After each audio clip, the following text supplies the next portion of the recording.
Lung abscesses are serious. They're pus-filled cavities in the lungs.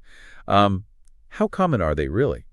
Relatively uncommon, but they have significant mortality. We're talking about 2 to 38%. Wow, that's a pretty wide range. What's the main cause then?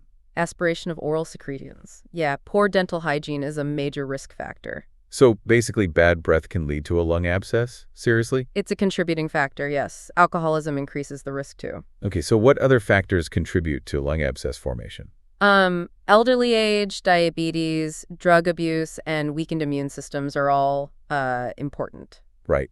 And are there different types of lung abscesses? Yes, we classify them as acute and chronic based on how long they last, and then there's primary and secondary based on their origin. Okay, I see. What's the difference between primary and secondary then? Primary is usually from aspiration. Secondary follows other lung problems, like a blood clot, for example. How are lung abscesses diagnosed? Chest x-rays are the first step, usually. CT scans give you much more detail. What about other imaging techniques? Anything else? Ultrasound can be helpful sometimes, and bronchoscopy helps collect samples for testing. And what are they looking for in those samples? Bacteria. Most lung abscesses are actually caused by more than one type of bacteria. So how are lung abscesses treated? Primarily with antibiotics, and you need broad spectrum coverage. That's essential. Right. What are some examples of effective antibiotics? Clindamycin is a common choice. Combinations of beta-lactams are also used frequently.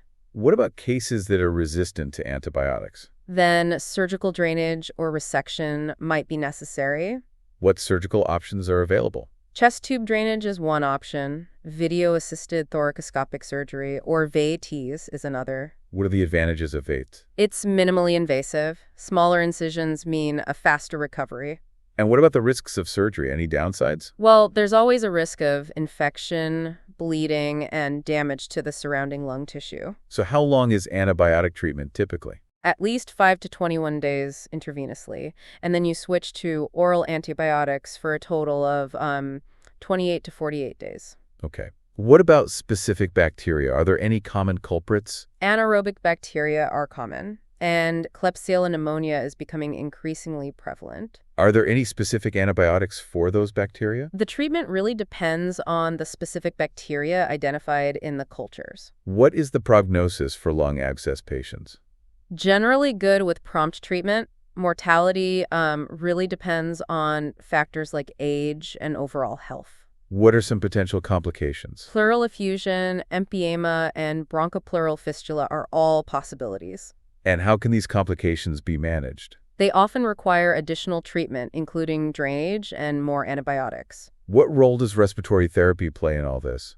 Postural drainage and physiotherapy help clear secretions. Right. What about patient education? What should patients know? It's crucial to emphasize good oral hygiene, smoking cessation, and seeking medical attention promptly if they experience symptoms. Any other important considerations for managing these patients? Close monitoring of the clinical and radiological response to treatment is crucial. Can you elaborate a bit more on the role of CT scans in diagnosis? CT scans show the size, location, and characteristics of the abscess, which helps guide treatment decisions. What are the criteria for considering surgical intervention? Usually, abscesses larger than 6 centimeters or those that aren't responding to antibiotics after about 12 weeks. So in summary, lung abscesses are serious but treatable.